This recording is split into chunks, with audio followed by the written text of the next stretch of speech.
Okay, here's my problem. From our perspective on Earth, right, the sun is the one sun. I know there's multiple suns out there in the galaxy, or just multiple stars, really. But if you go beyond the sun, you're just in the solar system again. Obviously a pedantic nitpick, but whatever.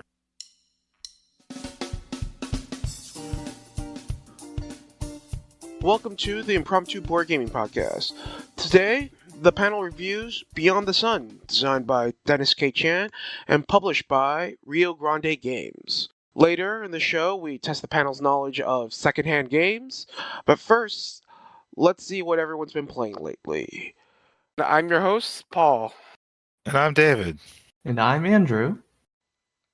So games I've been playing recently, I got a chance to try out Earth. This has been held as what is it, the Ark Nova killer?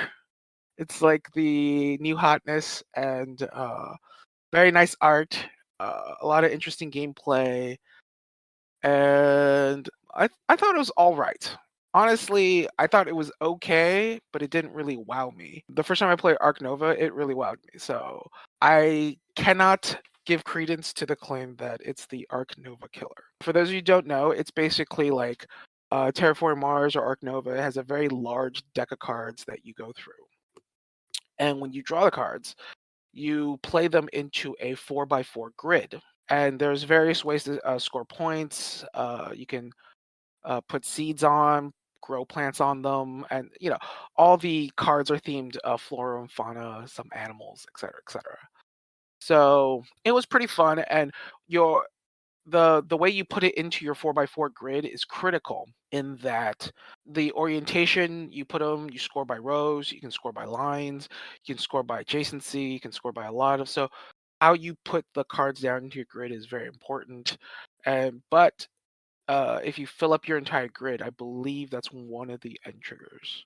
So you have to sort of balance waiting for the right card to put in the right position versus falling too far behind. Because if someone finishes their tableau, you're just gonna miss out on a lot of scoring opportunities. I thought it was pretty good overall, but not quite a Arc Nova killer. Have either of you guys had the chance to try out Earth? I have not.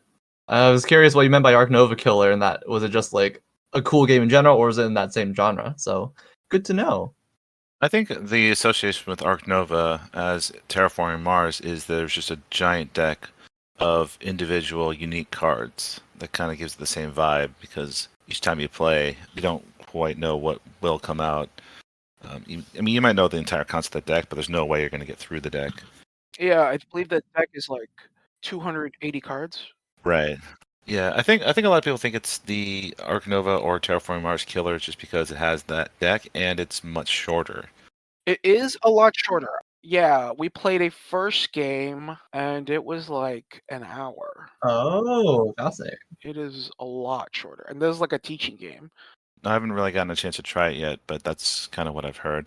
I'm wondering if maybe you think that maybe the game didn't wow you out of the gates, but perhaps it'll kind of grow on you and get better over repeated plays, perhaps. I know I really felt that way over Concordia as an example, where I thought it was good at first, but then the more I played it, the more it really impressed me. You weren't impressed by Concordia right off the bat? No, not right off the bat. Right off the bat, I was thinking I was more confused than impressed. I think it was just sort of like, oh, okay. I run around. I did some stuff. I got some points. I scored pretty well. I didn't win, but I think I got it. And then, then I played more, and I realized I really needed to focus and like fine tune what I was doing, as opposed to just kind of doing everything like some kind of standard Euro game. Earth. I think it's a good game. I have to play it more to really get a sense of it. But as of now, not an Arc Nova killer, for me at least. David, what have you been playing recently? Well, recently I've been playing a lot of games online, and one of the games I've been trying to or I have been playing quite a bit is It's a Wonderful World. And this isn't a new game for me. I've played it in person before 2 or 3 times, and I really liked it. So I really wanted to play it a bunch more, and Board Game Arena is a great way to do that, especially if you're okay with playing with just random people and not with, necessarily people you know. And the more I've played the game, the more I've really, really started to appreciate it. I think it's still a fantastic game, even after multiple plays. And if you don't know the game, it's a very simple drafting game where you get a hand of cards, 7 cards. You pick one, you pass the rest to your left. That means you get 6 from your right. Pick one of those, and so on. You do this simultaneously, and you show the card that you draft after everyone has picked a card. So you do kind of get to see what other people are drafting and where they're going. And that's very important because each card has something they give you, usually production, which you get at the end of the round. And then it has a little resource in the lower right corner, which you can throw away to get instead of putting the building down to try to get that production once you finish the building. And that little detail is very important because it makes cards worth stuff even if you don't want the building itself, which lends itself to the idea of hate drafting in a sense.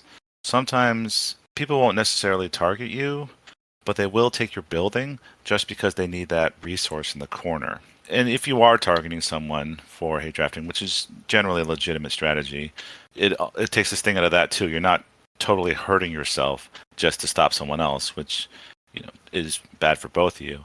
Instead, you can make use of the cards you're given in a lot more ways. So yeah, I've been having a lot of fun with it. But there are two even more interesting things I wanted to point out about the game that I think is really unique to this game. And one thing is that it's not quite Ark Nova or Earth, as we've mentioned. There's a huge deck of cards, but the cards aren't unique. There's like, I don't know, some cards are less than others, but there's at least 2 copies of each card, and some have like 4 or 5. But it is a huge stack, and as you play, you don't get through all the cards. And this is important because unlike other drafting games like Seven Wonders, there aren't specific cards for each round. Like in Seven Wonders, you have the round 1 cards, the round 2 cards, and the round 3 cards, and they generally get stronger. And the last round is generally all scoring, whereas the first round is production. In It's a Wonderful World, it's all mixed in, and you get it all the time. And that gives you an interesting situation where oftentimes you're going to be trying to build an engine towards a specific path, like let's just say yellow cards. That's an easy example. So you get yellow production, you're going to want yellow cards, and then at the end you'll score on yellow cards. But the thing is, these scoring cards, like the 1 point per yellow card cards, are just shuffled within. And there's no guarantee that you'll see them after you've started building your yellow engine. You could build this fantastic engine full of resources, but if you don't get scoring cards in the last round, then you don't get any points. So constantly you have to evaluate throughout the game. Like you have to kind of predict where you're going to go, and you have to prioritize scoring cards as they come up, because if you don't, there's no guarantee that you'll see them in the 4th round. And so I like that a lot. I like interesting decisions on how much you want to commit to certain scoring when you can. And then the other thing is just the kind of the difficulty of the game itself, which I found intriguing. In most games, when you play the advanced mode, like the expert mode, and you have asymmetric powers, I mean, that is part of the advanced part. Usually they'll have the base game where everyone's just kind of the same, and but in the advanced game, you'll have specific powers, and that makes it more interesting. In It's a Wonderful World, it's the exact opposite. The base game starts everyone off with individual paths, essentially, or individual powers, whereas the expert game, everyone has a generic, basic starting card. And so then you really have to build off of what you see other people doing and try to avoid that and make your own thing as you go along. It does actually make the game harder to just be exactly equal at the beginning, which I found pretty fascinating. That is really cool. And what I'm picking up from that is that it sounds like by having everyone be a sort of like generic, having that same start, you're really emphasizing focusing on the draft portion of the game itself. Yes, exactly. You really have to go in kind of remembering. It's important to remember what's in your starting hand because it'll come back around to you. You need to make a plan to build on that more than if you've already been kind of pigeonholed into starting in one specific way. With that being said, you don't have to completely go, like if you start with green, you don't have to just go down the green route, that's it. But you are more incentivized to, at least. I forget. Is that game 2 to 4? It is. It's a Wonderful World. It's 2 to 4. They released a follow up, not really a sequel, but like it's in this. It's called It's a Wonderful Kingdom, and that one is 2-player. Also fantasy based. It's a Wonderful World. It's kind of Dystopian future?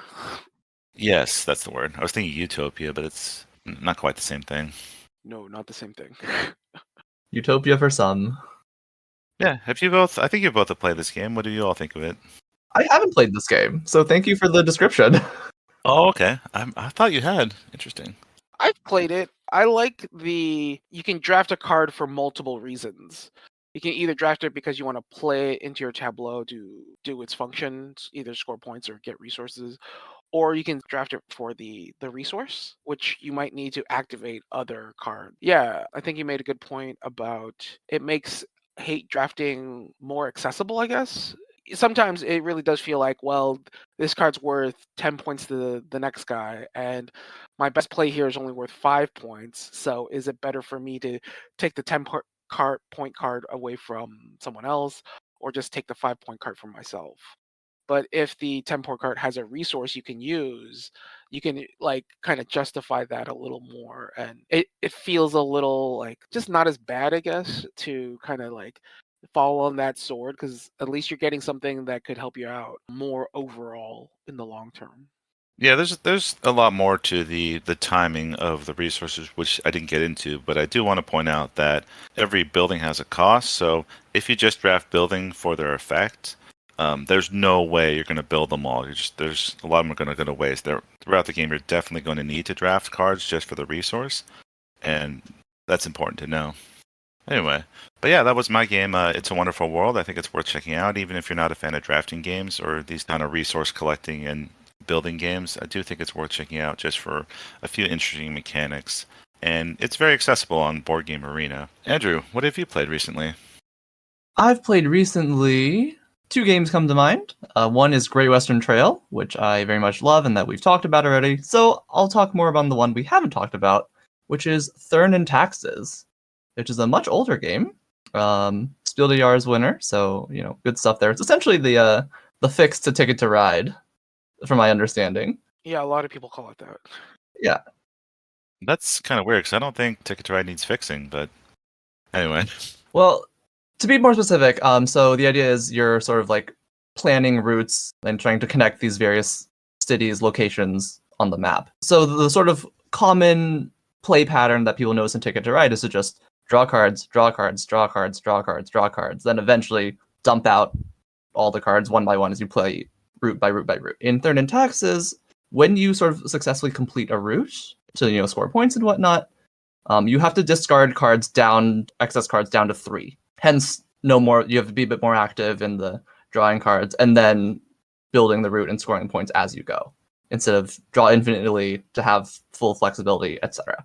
Yeah, so I played it like once or twice before a couple years back, had a good time, was intrigued by it, and then more recently played it these last couple weeks and was like, oh, this is still solid. This is still interesting. And so part of the way, one of the endgame conditions is when you successfully complete a route, you sort of deposit these houses along the way. You're setting up postal office or something, I don't know. But the way you do it, there's different areas on the map with different colors. So when you successfully complete a route, you either put one house in each different colored area you were in, or you place all the houses of one color area. And because of that, there's just sort of like built-in inefficiencies along as you go. It's not always easy to get everything you want. It just makes for a fascinating little juggle. And because you can score, there are different ways to score points. There are a couple different sort of strategies and play patterns you can go as well. And it's just simple and surprisingly fascinating. Yeah, I remember playing this game a while ago. I thought it was going to be very similar to Ticket to Ride, and then like once you play the game, you realize, oh wait, hoarding cards is not necessarily a good thing, and more like you need the specific cards, not just more of a color or whatever, or like in Ticket to Ride, and it's more precise, and they're more agonizing decisions as far as, do I just want to dump this now and take it now, or do I want to take the risk of trying to make the route longer and there are just a lot of various scoring conditions that play into that, and they change over time. Like the judgments you make in the early game are pretty significantly different from the judgments you make in the mid to late game, and I thought that was a really interesting balance for the game. Like again, the decision making in it is not obvious, and I always really like that. I just want to say that this game is Euro to the core. It did win the Spiel des Jahres. Yeah, but I'm more to the point. Like, if you like theme, if setting in your game, this game is not for you. There is no theme. It's like it's the post office or something. It is dry as hell. It's based on the Postal Service. Why you gotta hate on the post office? I'm just saying, if you need some kind, this game makes Ticket to Ride look like a full-on train simulator. This game makes Ticket to Ride look like a full-on train simulator. That's right. I feel like I know how to operate a train company from playing Ticket to Ride based on this game, operating a postal service or whatever the theme is. That's such a weird comparison because you're comparing a knot with a knot. Like you're comparing two negative. It's kind of I'm comparing a knot to a knot more in this case. Does that analogy work? That's Way more knot. okay, I guess. I think you got the point. No, this game is still fun though. I've been a long time. It's one of those games that feels like perhaps after playing it X number of times you'll be done with it because you'll have figured it out. But it's not that simple. There's still enough variance, even if you do feel like you figured it out, which I kind of feel like I have. But I'm not like done with it. I can still play it and have a good time. There's still interesting decisions to make, every time. And occasionally you will get screwed by luck, but it's not usually that bad. Which game do you find harder to figure out? Thorns and Taxes or Ticket to Ride? Certain taxes. Okay. Ticket to Ride, it depends if how well you're willing to go through the route deck and know where all the routes are. If you're willing to do that, the game gets a lot more predictable for a Ticket to Ride. If they're in taxes, you make your own routes. So there are obviously more optimal routes based on what you're doing. Because you either want to go through as many countries as possible in just one spot, or you want to load up in one country because those are the ways you can drop the houses. But yeah, I think that's all I need to say about it. It's still a good game, just dry as hell, Maybe it's just unmoist. unmoist. That way you get double negative it, and then it doesn't come off quite as bad. Wow, that's the. What? I mean, Andrew was even unsure of the theme describing it. So The Postal Service gets no respect. I was trying to tell you what it was. It's about the postal. I believe it's based upon the postal service that was going on in part of the land that would now become modern day Germany, in like the 1800s. yeah, that's the theme. Yeah. That's the theme. Well, the Pony Express gets all the glory. Well, the U.S. landmass wise is much bigger than Germany, so. Yeah. Today we're going to be reviewing Beyond the Sun. This has been a pretty popular game lately, and I played it recently. I feel like it still holds up. This is Beyond the Sun, designed by Dennis K. Chan, published by Rio Grande Games in 2020 for 2 to 4 players. Did you win your most recent play? I did win my most recent play. Oh, maybe that's why it holds up. I taught it to Brad and Mulan and Amanda. We played a 4-player game, and actually only won by 1 point. Cool. It was a pretty tight game. Yeah. How long had it been since you played? I play it once in a while on Board Game Arena. Okay. So, like, not too long. The funny thing about this game is I learned it on Board Game Arena. I think I learned it on Tabletop Simulator. Did you not play on there? I don't think I played it on Tabletop Simulator. But we played a lot of games, all of us together, in fact, on Board Game Arena. And it was one of those games. This was during the pandemic. So everybody was in lockdown. And honestly, I didn't like the game that much at first. I didn't see what the appeal was. And then I would end up just, during our games, clicking around to see what moves were legal. And then, this looks good. And then just click it and move on. I honestly didn't like learn how to play it until much later. So my first impressions were kind of like, okay, this is like got a lot of tech treeing. and then like I didn't realize how good it was until much later. What were your guys' first impression of the game, David? It's hard to remember my first impression exactly, but I do remember really liking it. My first impression was the tech tree was amazing. It was really cool. It felt thematic.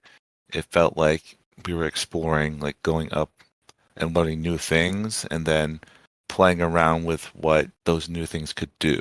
So it was exciting to just see what comes up and what new possibilities happen when you go up the tech tree. And that was really, I guess, not unique, but it felt different. It felt somehow fun. Just it felt like learning new things, like exploring, and that was really an excellent part of the game. Yeah, it was definitely unique. It definitely does things we've seen before in a new way, which was pretty cool. I fully agree that the tech tree is a very exciting part of the game, and it's a huge hook and draw that makes you want to play again for sure. And like something that stood out to me that first playthrough, looking at the tech tree, in addition to everything that David had said, was that the tech tree advances slightly differently from any of the four sort of starting technologies. So there's like a level 1 technology, level 2, level 3, up to level 4 technology. There's 4 starting level 1 technologies, and each one branches out slightly differently into the level 2s and the level 3s and the level 4s. There's even one that skips directly to 3. Yeah. The text can be shuffled and with variable starting positions. And then when you research level 2 text, you'll need prerequisites of level 1.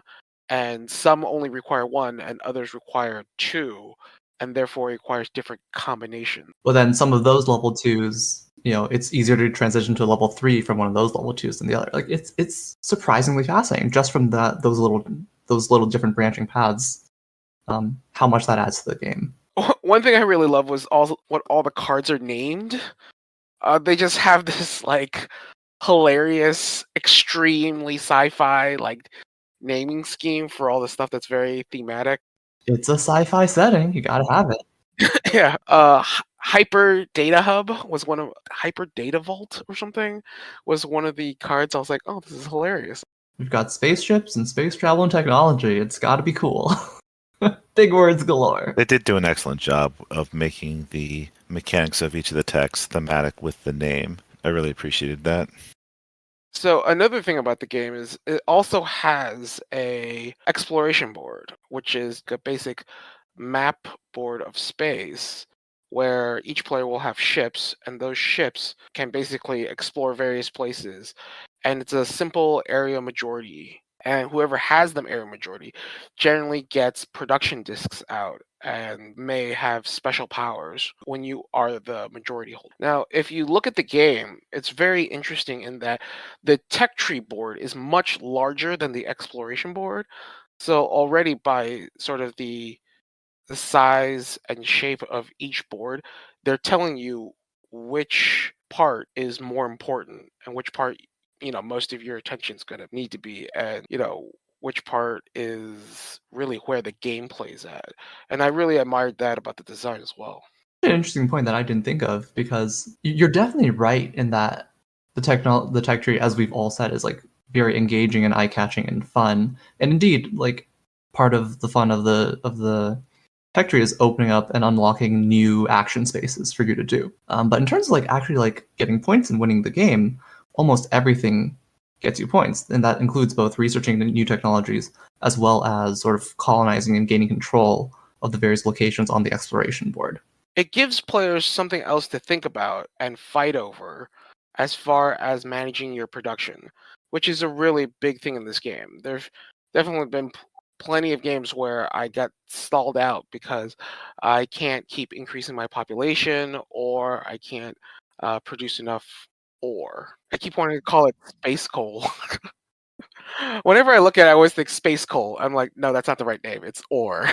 I was going to say that the production is, I think, probably actually the most interesting part of the game for me. And I think that's where, for me, a lot of the long-term appeal comes from. The resource management is surprisingly interesting. And Unlike certain games where it's like there's just a production phase where you get everything. Here you have a choice. It's actually a surprisingly simple choice, sort of.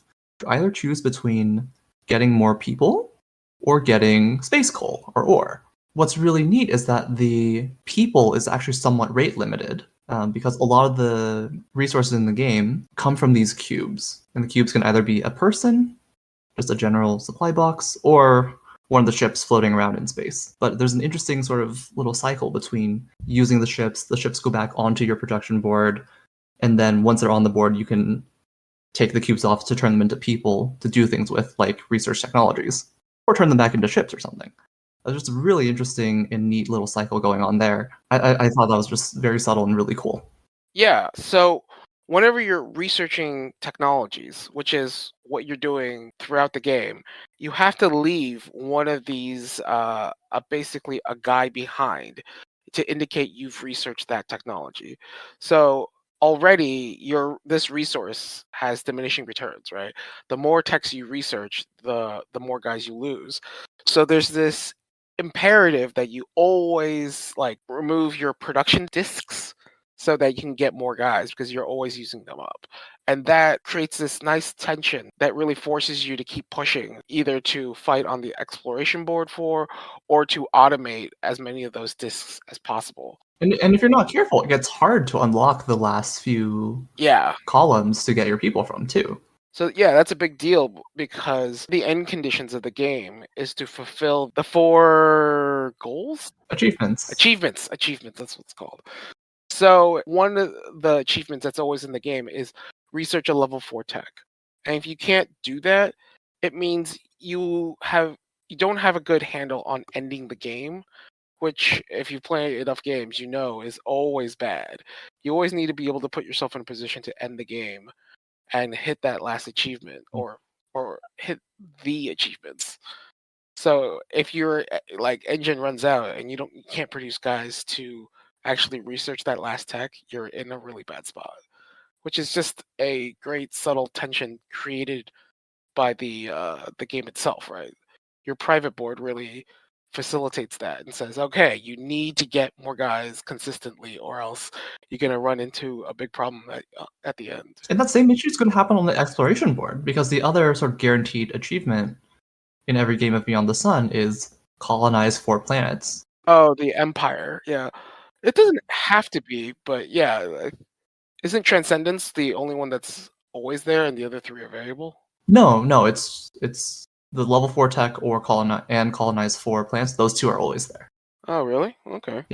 And yeah, remember the ships, right? They share the same resource pool. They come from the same resource pool as the people. So you also have to be careful of how much you invest into those ships and make them useful. Yeah, there's definitely a push to fewer ships at a higher value than having more ships at lower values, which is big, yeah. Okay, so I looked up Dennis K. Chan, and this is his first design. Very cool. Yeah, very cool for a first design.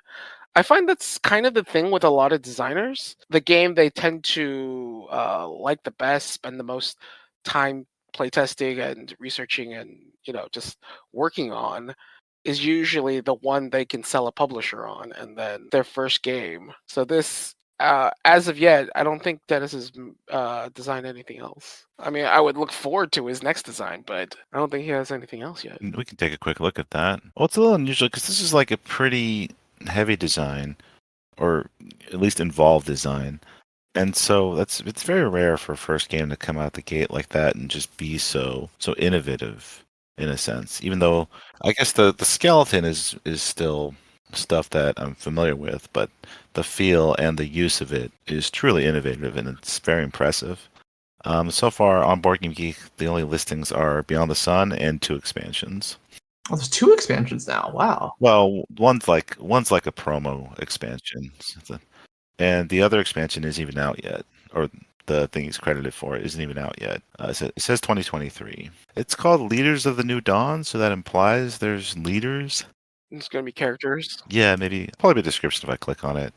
More special passives, maybe? Yeah, maybe. Certainly, there's got to be like more technologies and other things like that. Although there are a couple things I'm hoping for in this. Like, Well, I'll get to that because I have a couple things to say from earlier. One of the things about the production I think is really genius is how it's tied into the game and how quick it is. For all the intrigue and nuance you were talking about, it's all done very quickly and can be done pretty much while the next player is taking their turn because it doesn't usually affect them. So you do your action your main action, which is either tech or do some ship stuff, and then you do your production, and it's fast. So that it keeps the game going fast, which is very important, especially for like a 4-player game, and that helps keep the game flowing at a enjoyable pace for everybody. Yeah, it definitely makes for a tighter overall gameplay experience. It's also nice that while you're doing your production, the next player usually has already started their turn because they don't need to pay attention to what you're doing there. And that helps overlap the decision space while the decisions are being very interesting. Going back to one thing, I was very curious as to Paul's point, which I kind of disagree with, in a sense that the exploration board being smaller is because the attention is more towards the tech tree. And while the tech tree is more appealing to me, I feel like the exploration board is very important and can be, depending on how you want to play your game or just how your game shapes out, can be even more important than the tech tree. And it is important always for points. You can't ignore the exploration board for the whole game. Plenty of things you can't ignore in a game, but there's some things that I think are sort of where the main gameplay is centered around. And then the exploration board seems to be not so much a secondary thought, but it's at least like a complementary thing to the main tech tree. I don't think you can't focus on the exploration board to the exclusion of the research tech tree, and you can't do it vice versa. I disagree. I believe you can. I mean, you can't just straight up ignore the tech tree, of course, but you can use the tech tree very minimally. Well, but you can say the same in reverse. You can use the exploration board very minimally. I mean, the fact that you already have a caveat for your statement already indicates it's not exactly true, right? No, but that wasn't the point. The point is I'm saying, because you were saying the tech tree is bigger and More prominent. more prominent, and therefore the focus of the game is there, whereas the exploration board is on the side. I'm saying that that's not necessarily the case, and it actually leads into my criticism of it. And I felt like you did say like the exploration board is kind of secondary or kind of an afterthought. I don't think it's an afterthought. I think it is secondary to the tech tree. Yeah, I feel it's an afterthought in kind of the design. I feel like the exploration board is actually not that well done, like comparatively at least. It's not bad, but it just felt dull. I don't really get the excitement of going into the exploration board and trying to area control these different planets, which do have powers on them. When you claim the planets, they have abilities and stuff that happen. Some do. Some do, right, and some don't, and some are end-game scoring. There's a mix there, and there's some opportunity, which I could tell there's some thought there, but just it didn't feel exciting for me to go and try to claim these planets. It felt, like important. It felt like I was, getting something done, but it didn't feel as good as getting those new techs or exploring that. And furthermore, just the whole area control bit, it felt a bit dated in a way. I don't like these battles. one thing I will say about the exploration board is that I think it is actually very consistent with the game, and I think it like the two things that will sort of like teach or get you to notice is that it interacts with your personal production board so well, like that it really highlights how interesting the production is. And then I think the other thing it teaches you, especially in the late game, is that in general, when playing Beyond the Sun, you almost always want to have like two good options ready at any given time. Like especially in late game when you're not exactly sure who or when the game will end, you want to have two good options. People scramble to set themselves up for the end game. So I think functions very well. I don't have nearly as strong opinions on y'all as to whether it's interesting or not. I just thought it felt good. Okay. I think the feel of exploration could be better. Given that like once you colonize a planet and another planet immediately shows up, it doesn't really feel like you're exploring. I didn't like that part that much. But otherwise, it's fine. I've seen this game at a store for $80. I looked it up online. The most common price is around $60. The cheapest price was like $53. Do you guys feel like it's worth that much cash? $53.67. Some people feel like the game's a little overpriced. I do feel the game is overpriced. I think it's the game as far as like fun and how good the game is, I think it's worth $80. But the components and how big the game is, it doesn't feel like an $80 game. It feels more in the line of like a $60 game. Yeah, I've heard the same criticism. I mean, you can get it online for like $60, but these days, since you have to pay for shipping, it's going to be a bit more than that. You know, Rio Grande is a pretty big company. Although this is a first-time designer, and I'm not sure. I don't know how well the game was advertised or backed, so I don't know how many units it sold. But I imagine the second printing would have been substantial enough due to the high rating and high buzz that it got initially. I do think, just based on components alone, I think it's a little overpriced. But yeah, as far as gameplay, I definitely think it's pretty fun. Agreed with everything you've said, including that like it feels like a $60 game, but is like worth in terms of fun and quality like an $80 game. You are getting a very good game out of this. It's also a very generic theme. You know, it's just so if I saw that on the shelf Beyond the Sun, just kind of looked at it, I don't think I would pick it up. I learned about this game from other people that looked into it and saw the mechanics and were like, this looks interesting. And then, you know, especially after playing it online, it was definitely a game I would like recommend. And trying to look at it objectively, if I just saw it on the shelf with knowing nothing about it, I really don't think I would glance at it too long. What do you guys think about replayability? I think it's very replayable.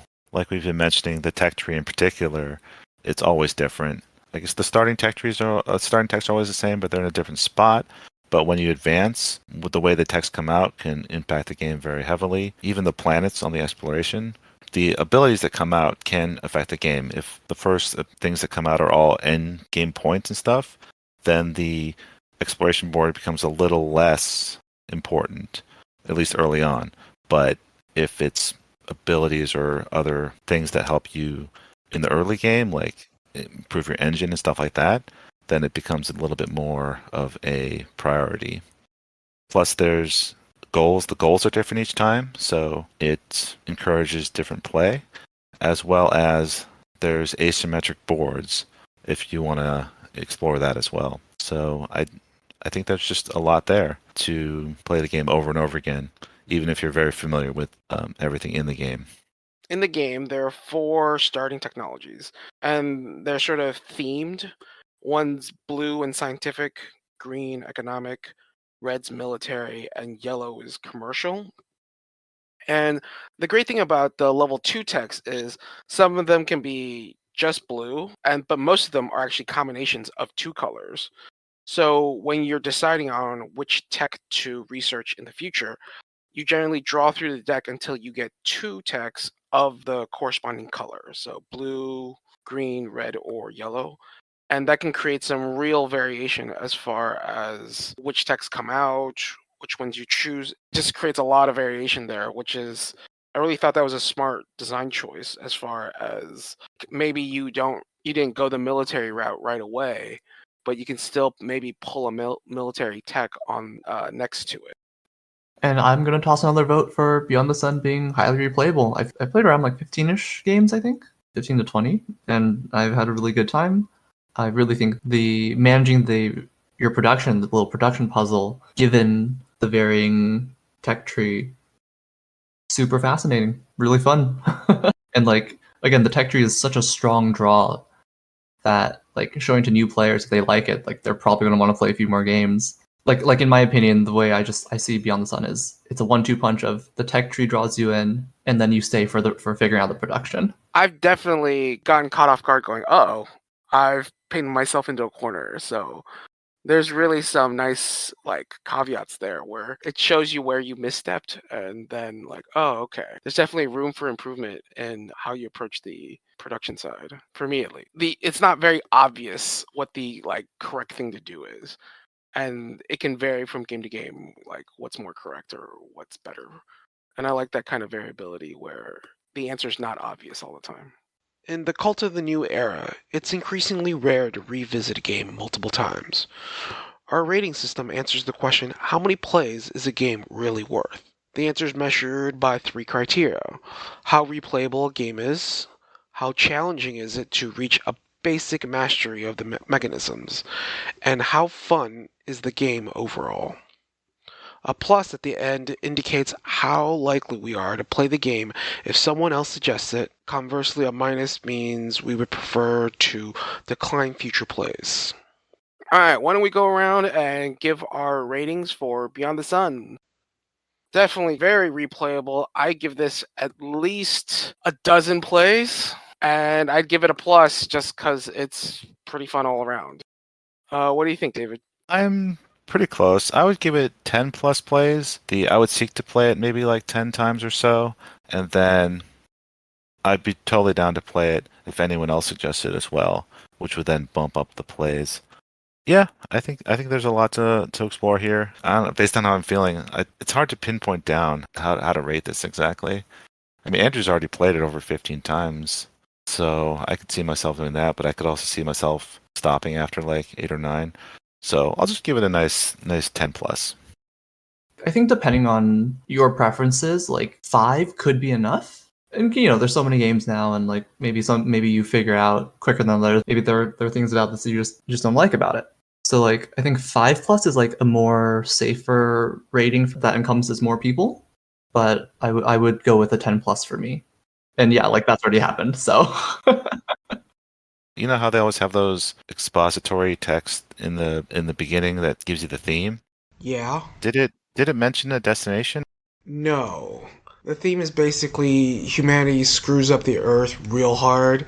The only way to survive is to develop all the necessary technologies to get off the planet. And for the first time, the entirety of the planet was ready to cooperate to survive. That cooperation takes the form of us being willing to share all technologies that are being developed in order to get off the planet. That's what the check tree basically represents. Every faction having access to everyone else's technologies. It doesn't mention a specific place or something. And that is thematic. The theme works. Don't get me wrong. The title just isn't descriptive of what's happening, I feel. Okay, here's my problem. From our perspective on Earth, right, the sun is the one sun. I know there's multiple suns out there in the galaxy, or just multiple stars, really. But if you go beyond the sun, you're just in the solar system again. You're still in the solar system, yes. I think you're taking a bit of a literal approach to the name of the game. I am, yes. A little too literal, man. I think it's Obviously a pedantic nitpick, but whatever. All right, so those are our thoughts on Beyond the Sun. Next, we'll probably go into the game show.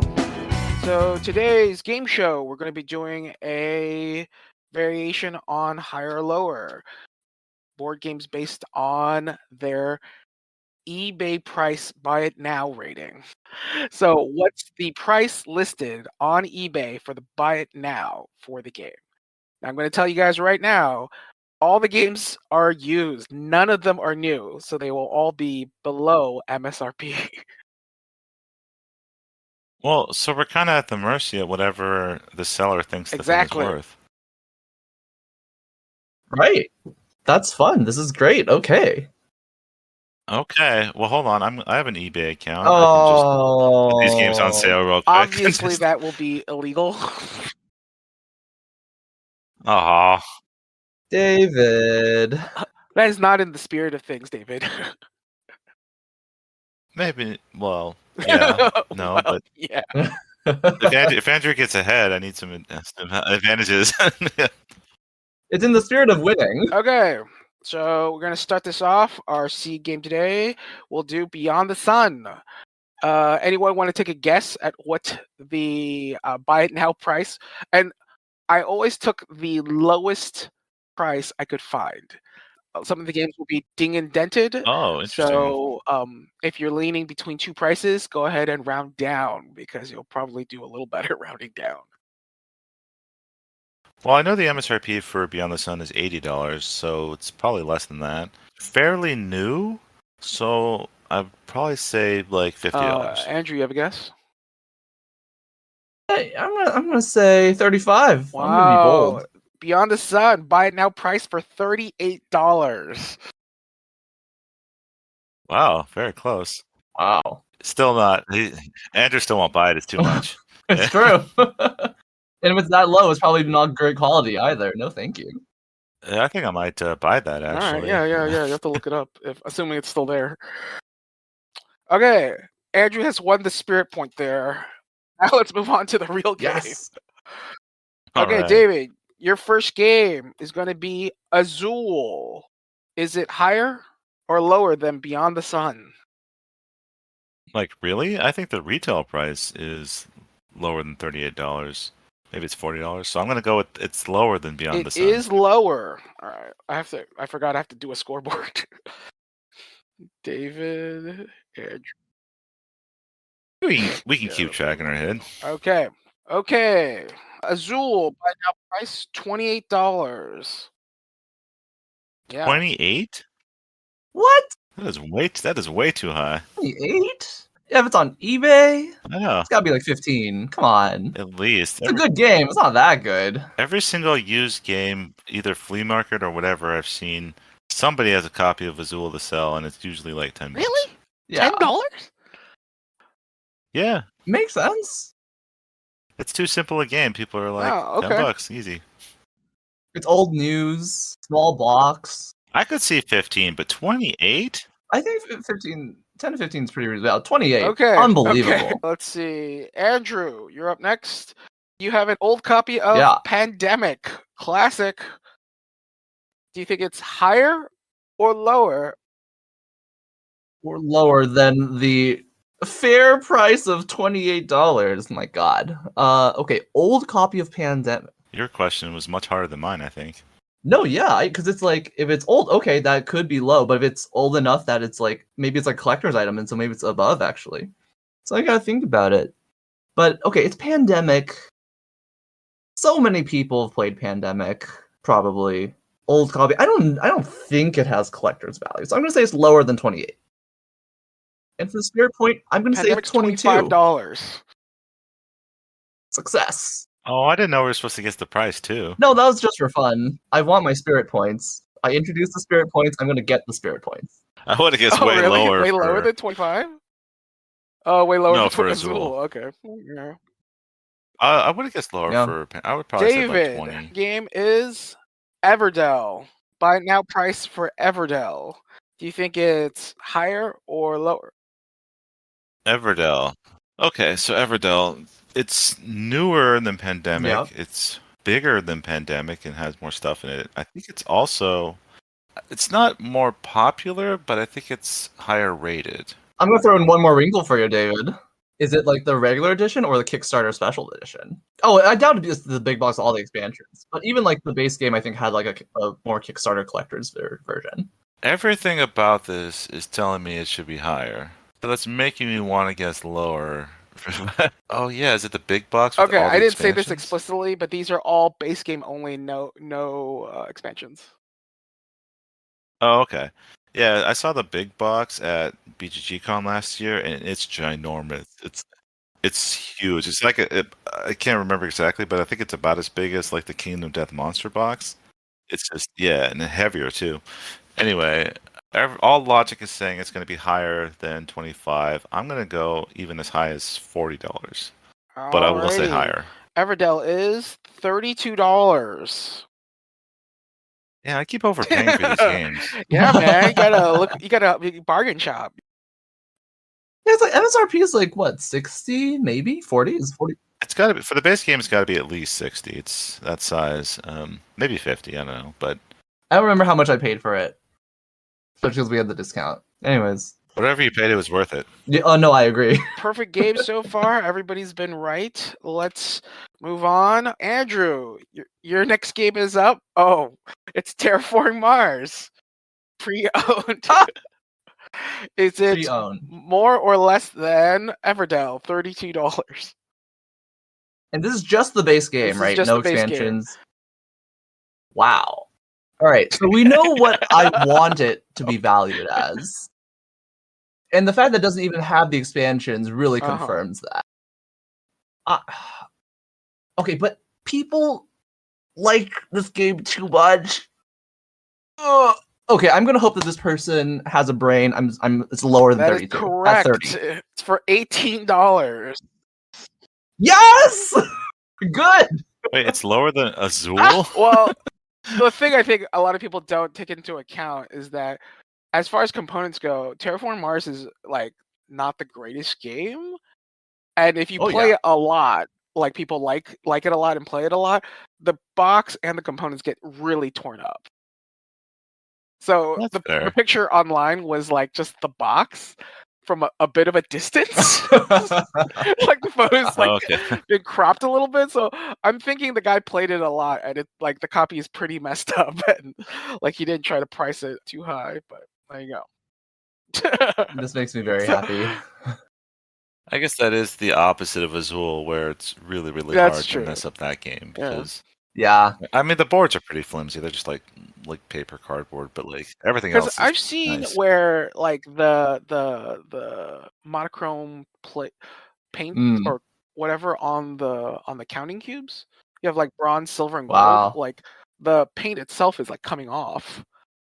It can come off on those cubes. So people play it so much that the cubes, like the paint comes off in the cubes, and the copies get pretty messed up. People play it so much that they'll buy inserts that cost more That's than the true. game. That I thought was really weird. It's cool that people love it enough for the paint to fall off. I like seeing stories like that. Like I think that's very cool. But for Terraforming Mars, it's unfortunate. Especially the Or you can insert just get the big news. box. Let's just call it Great Western Trail instead. No, David, don't do that to me. Okay, David, the score is 2-2. It's going to be It is. Terraforming Mars, the Ares expedition. Can you handle it? Wow. That's it. Higher can. or lower? Wow, that's weird because it's much newer. That's the thing. Yeah. But it's much less components. However, it's probably not as beat up. I feel like a lot of people played this game and either really liked it or didn't like it. And thus, if you really liked it, you wouldn't be selling it. Maybe you have an extra copy or something, but that leads even more credence to that it's in good condition. So, I'd have to imagine it's higher than $18. So I'm going to go with that. Final answer. It is $20. Oh, it's $20. Well, I was going to say higher than that. I was going to say 25, but once again, I've overpaid. Yeah. I was also going to say 25. Funnily enough. And I could save a lot of money if I just bargain hunted All a right, little better. Andrew, back to you. We have the classic Catan. What is the eBay buy it now price of Catan? Is it more or less than $20? Huh. I'm going to sorry, say it's less. $25. Insane! I think you didn't look hard enough because you said you take the lowest out of all the ones you found, and you got to be able You to think find so? it for less I than don't know. $20. I know. Very likely. I mean, Like, it's old, it's well known. well, the well-known part is the Yeah. reason why I think it might be higher. Yeah, It could be high, sure. yeah, it's definitely ubiquitous. There's quite a lot of them. Like quality, because of the age, the quality could vary a lot too. No, so it goes. If it were like the newest edition in Shrink or something, I could see it 25 No, I would agree with that. But I feel like the odds of that are low. on eBay. Yeah, Yeah. Anyways, all right. Well, 25. I kind of had a feeling that one was a bit of a trick. The first disparity. The first disparity. David, back to Okay. you. A copy of Wingspan. Is it higher or lower than Catan? This feels like the same trap as Catan almost. Yeah, this game never fails to. Well, I don't know about recently, but since it came out in 2019, all the way to at least 2022, it's never failed to sell out like very quickly. Granted, I mean, it's just that's for like a few copies, but they go almost instantly. Recently, though, there's been a couple copies that have sat for a bit, so perhaps the shine has gone It's off a reached little its natural bit. equilibrium point. Yeah, it's finally reached its I don't know what to call it when it just starts fading just because it's that naturally It'd be happens like to all saturation products. point. Yeah, that's it. Saturation point. So I'm tempted to go lower, but it's higher. Higher is where the trap would be. It feels like it's so popular it would naturally be higher. But maybe it's sold by the same guy that sold Terraforming Mars. And what if Paul did the funny thing of making these two the same price? Oh yeah. Can I All guess right. equal? I guarantee it's not the same price. He definitely didn't do that, but like this game is actually easier to beat up than Terraforming Mars. It's got the same cards. I don't remember the cards being better quality or anything. Okay. Yeah, the birdhouse gets incredibly wrecked very quickly, and the cards are used a lot, so they'll get wrecked as well. The eggs though are nice. Can't really wreck those. Yeah, eggs aren't going anywhere. So I'll go with my gut. Think that it's not a trap, and I'll say it's higher, and I'll go for $28 because I want to say The actual price is $35. $35. Ha! Wow.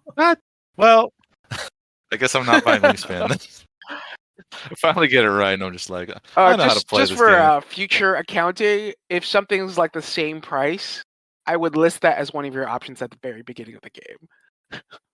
I wouldn't go higher or lower. Oh, but this was the same price, so you're just wrong. No, But it would be funny, but I would list it as a possibility right at the beginning of the game before we started.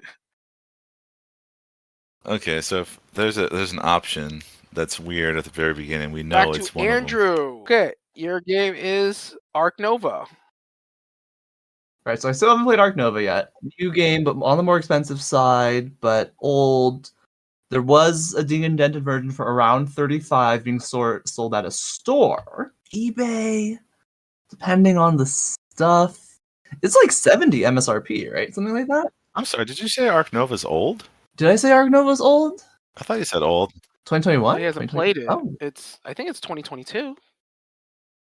It's either 21 or 22. I think it's 21, but I'm not sure. It could be 22. Compared to 35? I'm gonna say it's above. Higher? I'd say it's around Actual 40. price $45. Dang. I was gonna say 45, but no one's All gonna right, believe fellas, you guys are 1 point apart. David with 4, Andrew with 3. Cool. See, David, you never needed to look things up on eBay. me now. I do feel that mine were a little easier than yours, though. Overall, Wingspan was kind of tough, but I thought they were about appropriate. It's all reasonable. You guys are in for the final question? Let's do it. yeah, All right. let's do it. Oh, do we have a camera function on this? You guys want to turn on your cameras? Fancy? Oh, is my camera What not the on? hell? Oh, there it goes. Okay. Oh, that's okay. We'll make it work. No, there it is. This is great audio content. David's shy, and that's okay. I don't have a camera. You don't have a hooked up camera right now. hooked up. Oh, okay. I don't. No. Well, Fine, no one fine, told me I fine. needed The one. last game we're going to do is A Wonderful World. I just looked this up for you guys. Andrew, why do you write down your answer so that you're committed to it? And then we'll have David go Okay. first. That way, Well, then I can say you're both committed. So you'll be guessing the actual price found on eBay. Wow, and I have no idea. Okay. Okay, so yeah, David said it's a drafting game, so it seems like entirely card based. Probably. It does It is. have some components. This is on the newer side, I think. yes, it is. I can tell you what's there. It came out like 2020, It's, 2020, 2019. 2019. It's a whole bunch of cards. Little player boards. Same quality as like Terraforming Mars, but slightly smaller. 6 or 7 of them, something like that. And then there's a board in the middle and a whole bunch of cubes. About There's the a same few number as tokens, Pandemic, too. I guess. Okay, so write down your Yeah. answer so you're committed to it. It is on here, on the Okay, back side cool, of this. Andrew, what's that poster? What's that frame picture on the wall behind you? It looks cool. It's like, It's like a Buddhist thingy. I don't know the full details. I'm not sure what it is, though. It's a Buddhist thingy, yeah. Mandala? That's a Buddhist Yeah, it's a mandala, right? Probably. That sounds right. I'll look it up. I'll look it up later. I just wanted to add to the audio content. Cool, Good cool. stuff. This is visual thing you can't see. I'm not going to describe it to you, but it's Buddhisty and cool. Yeah. I want to talk about it, yeah. It's very colorful. And possibly mandala, but maybe not. Yeah. Okay, so I love whoever it. gets the closest to the actual price will score, what, 10,000 points? How about just 2? Sounds about right, yeah. I will be the winner. Okay, Dude, David, okay. no camera, David will go first. I'm in my no camera sense, I'm gonna do what I feel is a low ball, but I'm gonna go with $22. Andrew. I have written down. It's backwards, but that's supposed to be a 27. The actual 27. price, buy it now price, is $25. Andrew is $2 Wow. away. Dave is $3 away. And Andrew wins. Incredible. Congratulations! I think you won by 9,999 points. That sounds correct. That is how the math works out. Yes. Good game. Woo! All right, good game, guys. If you're listening on YouTube, please like, comment, and subscribe. If you want to continue the conversation with us, you can do that at our Board Game Geek Guild Impromptu Board Gaming Podcast, guild number 4233. Or if you have any questions, comments, or suggestions for the show, please email us at impromptuboardgamingpodcast@gmail.com. That's all one word, impromptuboardgamingpodcast@gmail.com. Thanks for listening, and we'll catch you guys next time.